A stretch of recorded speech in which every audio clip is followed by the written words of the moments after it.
Good evening and welcome to another episode of Popcorn. I hope you guys have been enjoying our interviews from Comic-Con. It was an amazing weekend and there's still more to come.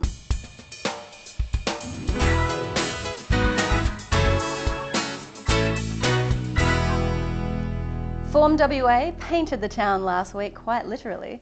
Local and international artists were busy redecorating the streets of Perth with murals.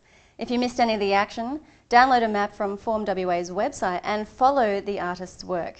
It's a great idea for a pub crawl. Buenos noches!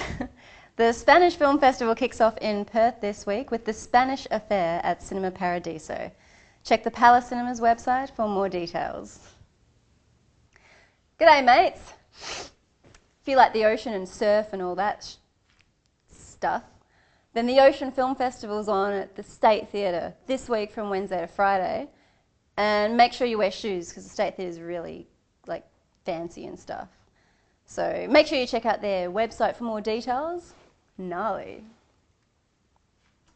Fresh from the Melbourne Comedy Festival, Claire Hooper and Cal Wilson are hitting regional WA with their side-splitting antics. You can catch them in Mandurah, Bunbury and Albany. See the Ticketek website for details.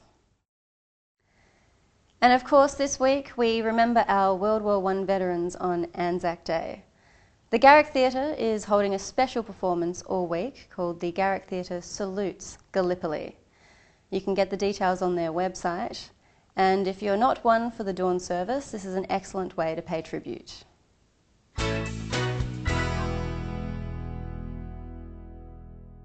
Big boys don't cry, or do they? Today I sat down with the director and the cast of Armour, showing this week at the Blue Room Theatre.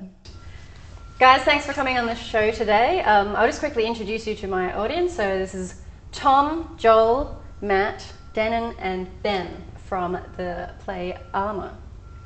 Welcome to Popcorn. Thank you. Thank you.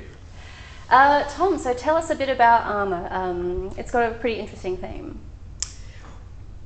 Yes, it's about masculinity in Australia is the theme. And where did it come from? Where did this idea come from of writing it? It came from a post on Facebook that a female friend of mine, not close friend, she put a post on Facebook a couple of years ago which said something like, women have periods and feelings, men have penises. And that annoyed me. And what interests me is this very subject, that people think that men, because they don't say much, they don't have any feelings. Then I sort of went to a triangle of support for this play, which was three things.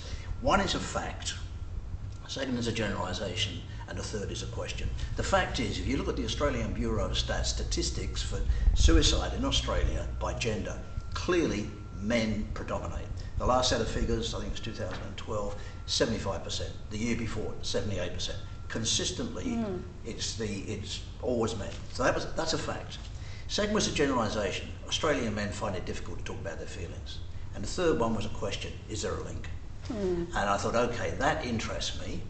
Can I tell a story based around that? Now it'd have to be a drama. It's no good having blokes just sitting like this talking about feelings. Yeah. They're going to be looking at their watches after 10 minutes. Well, because that's it. Because with women, they sort of have natural bonding sessions. You know, girls always go out for coffee or they hang out at parties and things like that. But you know, you don't ever see that kind of thing depicted on stage or in film with men having that kind of bonding experience. So that will be very interesting to watch come together. Joel, Yes. What did you think when you read the script? Well, when I read the script, Tom contacted me, and I was actually in India at the time. I was doing a charity race. I was doing a charity race for driving a rickshaw from the south of India to the north. Awesome. Yeah, it was really good fun. So the first thing, obviously, because Tom had said, like, you know, I'm looking at you to play the role of Quentin. So I read it with an eye on that, and that was my first impression, was to do with the character, and I wasn't quite sure if he was the smartest person in the room or the dumbest, so that intrigued me. And on top of that, I mean, who wouldn't want to play just your average everyday wife-beating, cat-loving SSAF soldier? Sounds awesome. So did you, when you were reading the script, did you sort of agree with all the themes? Skip over the other guy's parts? Yeah, I did. Just highlight all of your parts? Yeah, well, I was on the phone, so Quentin stuff. Awesome. And Matt, how about you? Yeah, I think it was the issues that really resonated with me the most. You know, as we've already touched on, there's the issues of suicide for men not being able to talk about their feelings. There's also the you know, the violence against women that gets brought up as well.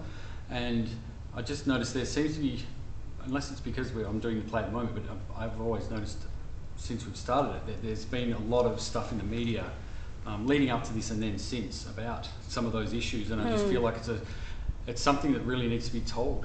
And Dan, what did you you have any expectations as to how the theme would develop during the play? I don't know about any expectations, but as for the group, I thought, you know, it would be interesting to see whether the group, like us as men, took on what we were trying to sell to the audience, I suppose, and whether or not we kind of started talking about our feelings a bit more. So how do you guys all get along on set? It's all going very professionally. We're all very professional, as you can tell. So, obviously. Very professional. We get all of our cues all of the time. So you're all ready for opening night? Remember all of our lines. You know, it's just you know, impeccable And it's been timing. like that for a month. Yeah. I actually try not to talk to anyone else, even when it's my line in the play. I just say nothing. Yeah, that's how Just having dedicated. an aura of mystique. Very well. You've got to be quite a skill at Yes. that, I think. Yeah. It's going well. Yeah, it's been a really great process actually, like getting back involved in proper theatre. Like I haven't been in a theatre production since like 2011, and that was over in Brisbane. So now it's actually I am right on stage from start to finish, and it's very wordy. It's very psychologically, emotionally complex. Yeah, well actually, yeah, looking at the space you guys have to work with, are you all on stage for the duration of the show, or is there... There's a bit at the start which is pretty boring before Quentin comes in. It's about, what are you reckon, about 20 minutes? Oh, until your character comes in, it's pretty boring. Page 9 or something. Yeah, that page To answer the question, the two characters are on stage the whole time, Ben and Matthew, and then Damon comes in after about 3 or 4 minutes. Quentin comes in 3 or 4 minutes after that. They stay on. And for then the it's rest all of the on. play. really If only Quentin could come on halfway through the play, that would be fantastic. Yeah. I feel it would. That way, if people had an intermission, people could just come for the second half. Is that what you mean, Dan? Is that what you're telling your friends? Don't come until... Don't worry, just come late. Miss the first 10 minutes. Stay on your phone for the first 10 minutes. Maybe you should collaborate on the next script then. Well, I'll be Quentin show. I feel like Kwama. we're not really selling the first part of the show. Are we? People are like, why would I come But on at least half? they know then that, okay, it'll get better. Once the plot Stick it out, device- people. Yeah. You'll end up Give it fighting. time. Yeah, you won't regret it. We promise. Anyway, thanks so much, guys, for coming on the show. Can't wait to see the show. I will be coming along, and it opens on the 21st of April here at the Blue Room.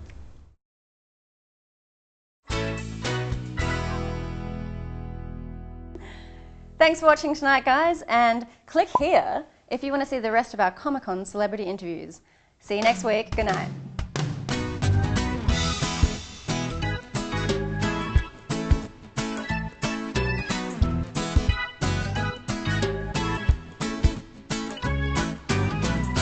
Or you can say bonus noches or something like that. That's Italian. No, that's Spanish. Is it? Yes. I don't know languages. Yeah, I do. All right.